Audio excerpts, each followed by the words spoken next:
Namaste. Hello. I've not made one of these wee videos for a while, and to be perfectly honest with you, when I made my last one, I wasn't really expecting to be making another one speaking about the same thing. But for the people that don't know, I'm James Toner, and I was arrested in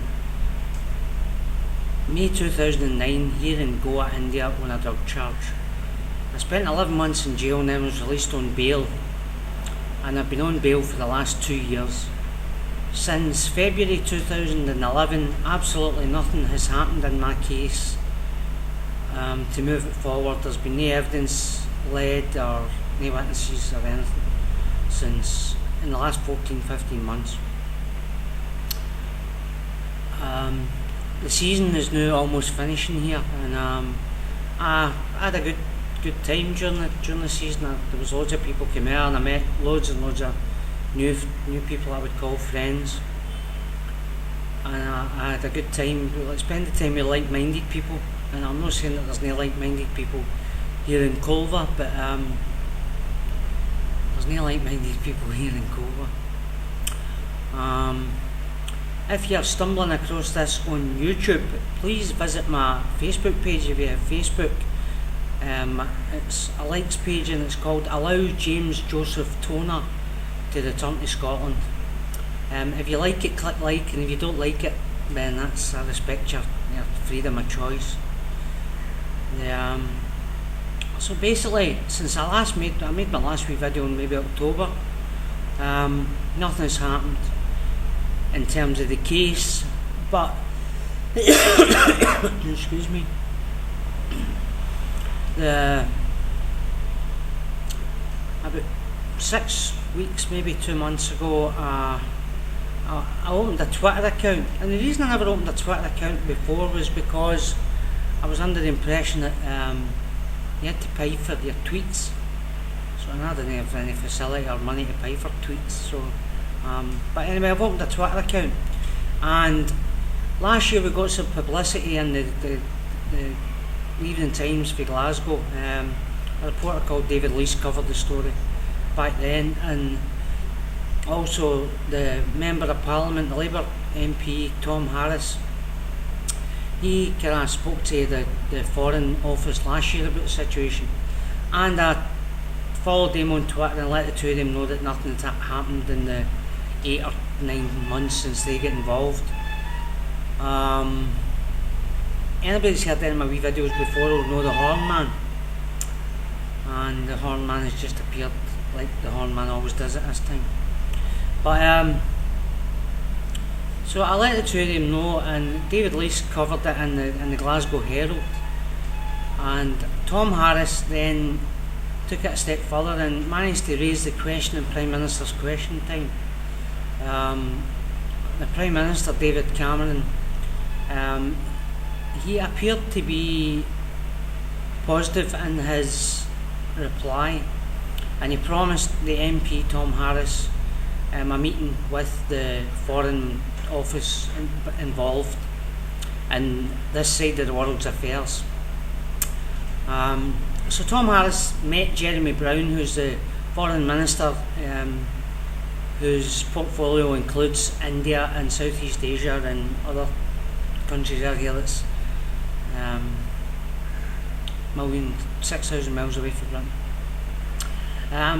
He then, as far as I've been made aware by some mail that I've received for Tom Harris's office and for something that Tom Harris put on his own parliamentary website, he promised the MP that he would contact Mumbai and ask Mumbai to write to the local Goan Parliament here, asking about the state of my case.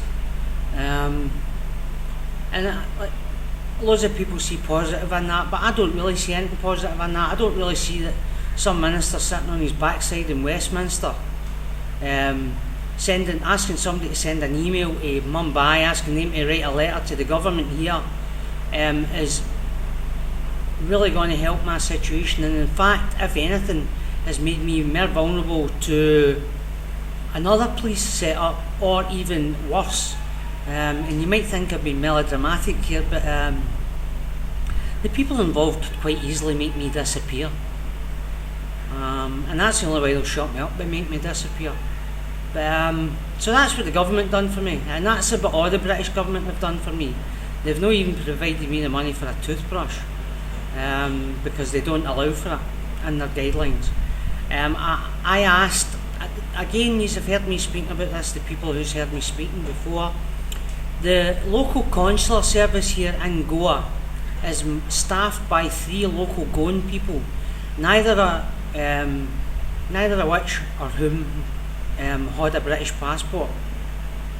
I've asked for somebody British to come and speak to me, so as I can explain the political situation regarding the former Home Minister, the alleged drug nexus where the police officers got arrested who were involved in my case, and my situation. I believe, and I have believed since way back, that the local Goan people, really it doesn't serve their purpose, or it doesn't serve them, their well-being any, if they get involved in something that's actually touching on high-level local Goan politics.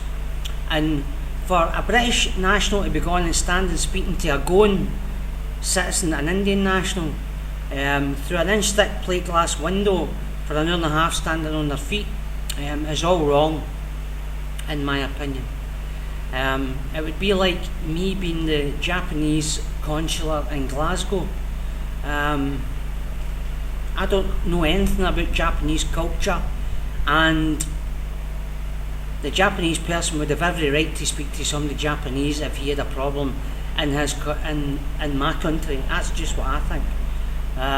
The British government stance on it is that if I was an Indian national who was in trouble in Britain, I would be treated the same way. Well, that's not true, because the British justice system, for all it's got big giant holes in it, and it's not the best. It wouldn't be allowed to have been dragged on for 3 years the way it is, especially with the full anti-narcotics cell who were involved in arresting me having been dispersed, and 6 of the members of that team having been arrested. 5 of them have been charged, and the investigating officer in my case has been suspended for the last 2 years, accused of misappropriating 300 kilograms of charas, hashish, that he was supposed to have destroyed, and various amounts of powders and other narcotic tablets. And basically, I think, like, politicians, all politicians, they do what they've got to do in terms of, I'm being very careful with my words here, right? But it was good of Tom Harris raising that question in the House, and it was good of him going and meeting that Minister Jeremy Brown, but that's Tom Harris's job. And as the Prime Minister answered him, it's good that he sees fit to look out for his constituents who are in trouble on the other side of the world. This isn't a case for Fairchilds International. Fairchilds International is an international charity who deal with citizens of countries all over the world, not just British citizens who are in trouble in other countries. So this isn't a case for a charity who would be looking into a Japanese guy's case who had been arrested in Greece. I'm asking for British help here. I'm not receiving any. I don't know what's happened behind the scenes, whether Jeremy Brown's office has sent a message to Mumbai, and whether Mumbai has contacted the government here or not, or what. But I have decided to give things a wee shove for this direction, just a gentle push. And with the help, financial help of friends back in Scotland who've loaned me the money to make the application,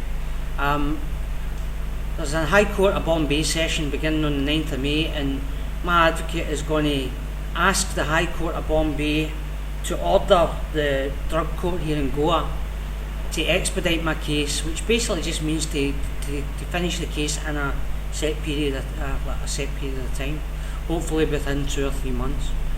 So I'll find out about that kind of the second week in May at some point, whether that application has been successful or not, and then hopefully we can get the trial moving again. So again, that's thanks to people back home who have supported me in different ways, whether it be emotionally or physically or financially, which is really, like, money isn't important to a lot of people, and that it's not really that important to me. But without the financial backing that I've had here, I would still be lying in prison. And then what's turning into a travesty just now would have been a real travesty, because I would almost be finishing 3 years in an Indian jail for a crime that I haven't committed. And I don't need to go into Jeremy Kyle to prove that I wasn't at any bus stop with a bag of drugs on the 23rd of May 2009. I can say it with my hand on my heart, and them police officers can't say the same thing. And that is a fact. And at the end of my trial, I'll be vindicated in my stance, where it would have been dead easy for me to run away at any point in the last 2 years, but I've stood and I've fought my corner, because that's, at the end of the day, if I was to run away, then what you run away for, you know what I mean? And then the British would step in, and they've got an extradition treaty with the Indians, and they would just send me back to lie in the jail to be found not guilty at the end of it anyway, you know what I mean? But anyway, again, so I've not had any help from the British government. I think party politics is a lot of shite. Sorry for the use of the word. But it's just the way I see it, and that's whether you're Conservative, Liberal Democrat, Labour, or the Scottish National Party. The majority of politicians talk the talk, and when it comes to it, they don't walk the walk.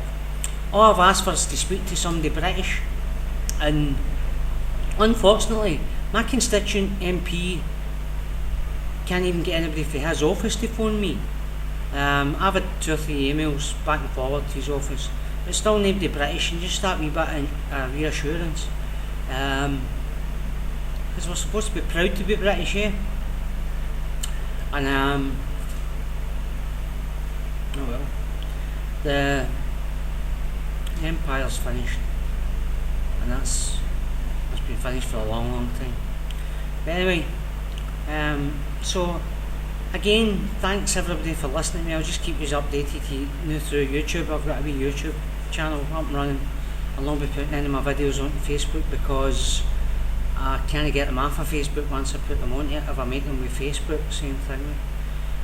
Thanks everybody for your moral support and for all the support that I've received off everybody. Thanks very much. I'll leave it at that, and I'll keep you up to date as things progress, if and when they do. Thanks.